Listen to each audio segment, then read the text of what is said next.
আজ আমাদের গন্তব্য ভারত ও ভুটান বর্ডারে অবস্থিত দুটি গ্রাম তোদে ও টাংটা। তোদের উদ্দেশ্যে বেরিয়েছি, 3টে বাইক নিয়ে বেরিয়েছি, আমরা 5 জন আছি। রাস্তায় প্রচন্ড কুয়াশা, চারদিক কিচ্ছু দেখা যাচ্ছে না। এদিকে বন্ধুরা একটু নাচানাচিও করছে, যে এদিকে সব রেনকোট পরা, সব পিপি কিট, হ্যাঁ সব পিপি কিট পরে আছি আমরা করোনার হাত থেকে বাঁচার জন্য। এখন আছি ঝালং এর কিছু আগে। রাস্তার সাইডে আমরা বাইক দাঁড় করালাম। ওই দূরে দেখতে পাচ্ছ পাহাড়গুলো, সেগুলো ভুটানের পাহাড়।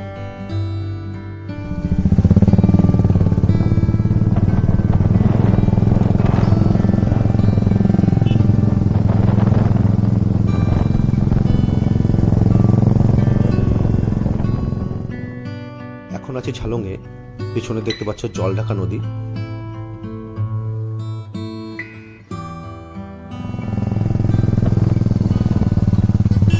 বিন্দু ও প্যারেনকে পেছনে ফেলে আমরা এগিয়ে চললাম তোদের দিকে। তোদে ও টাংটা অপূর্ব প্রাকৃতিক সৌন্দর্য ও এলাচ চাষের জন্য বিখ্যাত। কালিম্পং ডিস্ট্রিক্টের গরুবাথানের সিটি ব্লকে এর অবস্থান। একে কালিম্পং ডিস্ট্রিক্টের শেষ গ্রামও বলা হয়ে থাকে। অনেকে ট্রেকিং করেও বিন্দু থেকে ডেন্স ফরেস্টের মধ্য দিয়ে তোদে ও টাংটা আসে।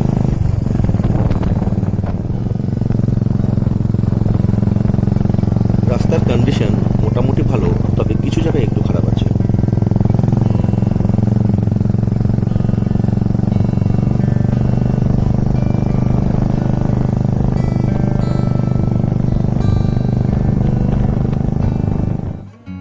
আমরা পৌঁছে গেলাম তোদে।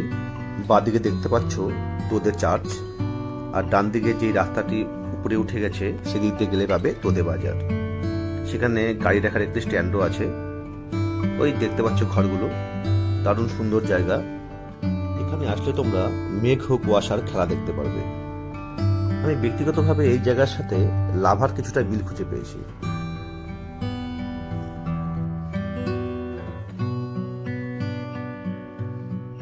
রাস্তার পাশে দেখতে পাচ্ছ এলাচ গাছগুলি। এই রাস্তাটি সোজা নিচে চলে যায়। সেদিক দিয়ে গেলেই তোমরা পাবে টাংটা। প্রথমে পড়বে তোদে river camp. River camp cross করলে পেয়ে যাবে টাংটা। এখানকার বেশিরভাগ বাসিন্দারা লেপচা, রাই ও ভুটিয়া জনগোষ্ঠীর। আকাশ পরিষ্কার থাকলে এখান থেকে ডোকোলাম রেঞ্জটি দেখতে পাওয়া যায়। এখানে থাকার জন্য কয়েকটি হোমস্টেও আছে। তোমরা বন্ধু বান্ধব অথবা ফ্যামিলি নিয়ে আসতে পারো। চলো একটু হেঁটে তোদে বাজারটা দেখে আসি। খুবই নিরিবিলি জায়গা, খুব শান্ত। কালিম্পং ডিস্ট্রিক্টের অন্য জায়গাগুলোতে যেরকম টুরিস্ট আসে, সেই হিসাবে এখানে সেরকম টুরিস্ট আসে না। কিন্তু কেউ যদি নিরিবিলি পছন্দ করে, একটু শান্ত জায়গায় থাকতে চায়, তোদে একদম আদর্শ। দেখো ছবির মতো সুন্দর গ্রামটি। এটি হলো দাবাই খোলা নদী। এখানে গড়ে উঠেছে তোদে রিভার ক্যাম্প।